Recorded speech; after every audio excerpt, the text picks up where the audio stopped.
Good morning students. आज हम आपका एक छोटा लेकिन इम्पॉर्टेंट टॉपिक डिस्कस करेंगे, ड्रिफ्ट एंड डिफ्यूज़न करंट का।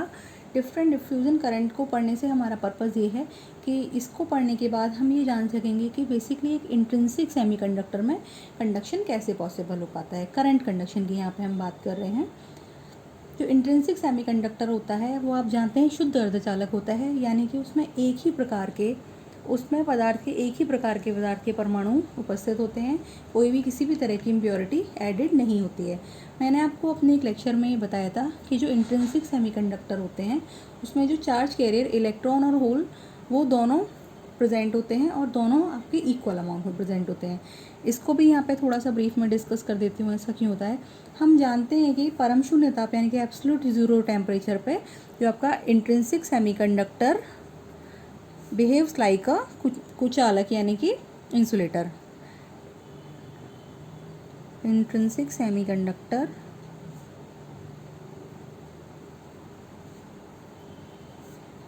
behaves like insulator at absolute zero temperature, यानी कि परम शून्य ताप पर आपके जो शुद्ध अर्धचालक होते हैं वो कुचालकों की भांति व्यवहार करते हैं। अब क्या होता है कि जो रूम टेम्परेचर होता है ये तो हुआ आपका परम शून्य ताप, लेकिन रूम टेम्परेचर यानी कि 27 डिग्री सेंटीग्रेड या 300 डिग्री केल्विन पे क्या होता है, कुछ वैलेंस इलेक्ट्रॉन को इतनी एनर्जी मिल जाती है कि वो अपना प्लेस छोड़ देते हैं, यानी कि वो मुक्त हो जाते हैं। जब किसी बंध से यानी कि जब किसी बॉन्ड से इलेक्ट्रॉन टूट के दूर हो जाता है तो क्या होता है, अभी पिछले लेक्चर में मैंने आपको बताया था कि जहाँ पे इलेक्ट्रॉन का एब्सेंस होता है उस जगह हमारा क्या हो जाता है, होल क्रिएट हो जाता है। तो जब एक इलेक्ट्रॉन, मान लिया एक इलेक्ट्रॉन यहाँ था, वो टूट के किसी दूसरी जगह पे यहाँ चला गया, तो अब इस जगह पे क्या हो गया, अब यहाँ पे एक खाली स्थान क्रिएट हो गया। तो इसका मतलब क्या है कि रूम टेम्परेचर पे इंट्रिंसिक सेमीकंडक्टर में आपके इलेक्ट्रॉन और होल दोनों पेयर में जनरेट होते हैं, यानी कि electron EH pair generate at room temperature. तो इसकी वजह से क्या होता है कि जो आपका प्योर इंट्रिंसिक सेमीकंडक्टर होता है उसमें जो फ्री चार्ज कैरियर होते हैं इलेक्ट्रॉन तथा होल वो एक साथ जोड़े में उत्पन्न होते हैं, ठीक है, यानी कि इन दोनों की कंसंट्रेशन इलेक्ट्रॉन और होल की सेम होती है। तो अब हम बात करेंगे इस कॉन्सेप्ट को समझने के बाद कि बेसिकली ड्रिफ्ट और डिफ्यूज़न करंट क्या होता है। आपने क्या किया है कि एक इंट्रिंसिक सेमीकंडक्टर लिया, उसमें हमने माना है कि EH पेयर इक्वल हैं, यानी कि जो ऊपर वाले सॉलिड सर्कल मैंने दिखाए हैं वो आपके इलेक्ट्रॉन हैं तथा जो सर्कल मैंने ये दिखाए हैं सर्कल नीचे वाले वो आपके होल्स हैं। अब हम क्या करें कि अगर इस शुद्ध अर्धचालक के सिरों पर, ये इसके दो सिरे हैं, हमने एक बैटरी कनेक्ट करी। ये बैटरी का लंबा वाला साइड पॉजिटिव टर्मिनल होता है तथा ये छोटा वाला साइड आपका नेगेटिव टर्मिनल होता है। आपने वोल्टेज अप्लाई किया, ये पॉजिटिव है तथा ये नेगेटिव है, तो क्या होगा, इलेक्ट्रॉन पे कैसा चार्ज होता है, ऋणात्मक। तो इलेक्ट्रॉन किधर आकर्षित होगा, आप जानते हैं opposite charges attracts each other, तो इलेक्ट्रॉन पे चार्ज है नेगेटिव, इसलिए ये बैटरी के किस सिरे की तरफ आकर्षित होगा, ये बैटरी के धनात्मक सिरे की तरफ आकर्षित होगा। तथा होल पे कैसा चार्ज है, होल पे चार्ज है आपका पॉजिटिव, तो ये किस सिरे की तरफ आकर्षित होगा, ये आपका बैटरी के ऋणात्मक सिरे की तरफ आकर्षित होगा। इसका मतलब क्या है, हम जानते हैं कि जो आपकी धारा की दिशा होती है वो हमेशा इलेक्ट्रॉन की दिशा के विपरीत होती है।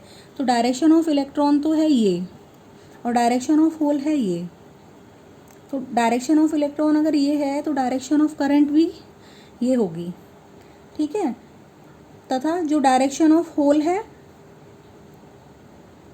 सॉरी, डायरेक्शन ऑफ इलेक्ट्रॉन इस साइड है, तो डायरेक्शन ऑफ इलेक्ट्रिक करंट आपकी इस तरफ होगी और वही आपकी होल के प्रवाह की दिशा भी होगी। तो इस तरीके से जब हम किसी शुद्ध अर्धचालक के अक्रॉस एक वोल्टेज कनेक्ट करते हैं तो आपके अर्धचालक में दो प्रकार की धाराएं प्रवाहित होती हैं।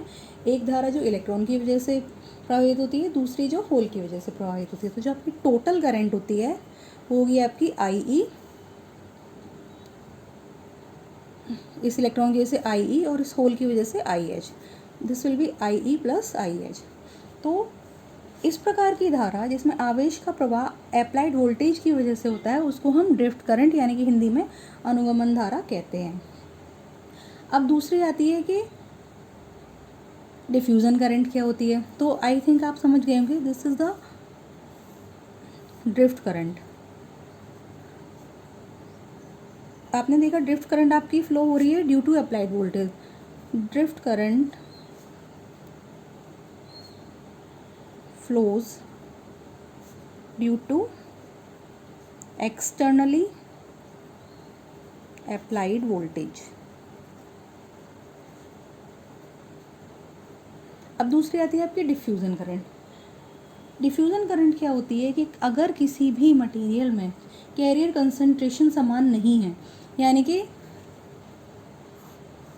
ये केवल जस्ट अंडरस्टैंडिंग के लिए आपको बता रही हूँ।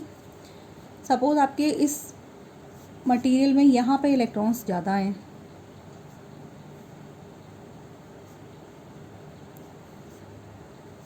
और यहाँ पे इलेक्ट्रॉन्स इस रीजन में कम हैं, यानी कि यहाँ पे होल कम है तथा होल यहाँ पे ज़्यादा है, यानी कि चार्ज कैरियर का कंसंट्रेशन सेम नहीं है। चार्ज कैरियर कौन से हैं आपके? इलेक्ट्रॉन्स तथा होल्स।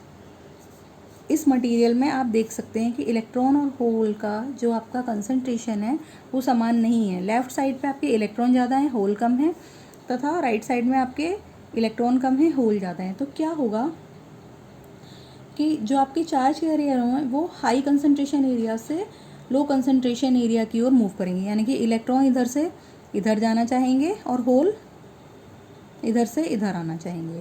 तो इस वजह से क्या होता है, जब आपके इलेक्ट्रॉन एक स्थान से दूसरे स्थान पर गति करना चाहेंगे या होल आपके एक प्लेस से दूसरे प्लेस पर गति करना चाहेंगे, तो क्या होगा, ये मूवमेंट स्टार्ट हो जाएगा और ये मूवमेंट स्टार्ट होने की वजह से आपके इस पदार्थ में धारा का प्रवाह उत्पन्न हो जाएगा। और ये धारा का प्रवाह जब तक चलता रहेगा जब तक कि चार्ज कैरियर कंसंट्रेशन पूरे के पूरे मटेरियल में आपका सेम नहीं हो जाता। तो इस तरीके का जो चार्ज का मूवमेंट होता है चार्ज कैरियर्स का, उसको हम बोलते हैं डिफ्यूज़न करंट। तो वो धारा जो सभी जगह चार्ज कैरियर का कंसंट्रेशन समान न होने के कारण फ्लो होती है उसको हम कहते हैं diffusion current. Diffusion current flows due to uneven concentration of charge carrier।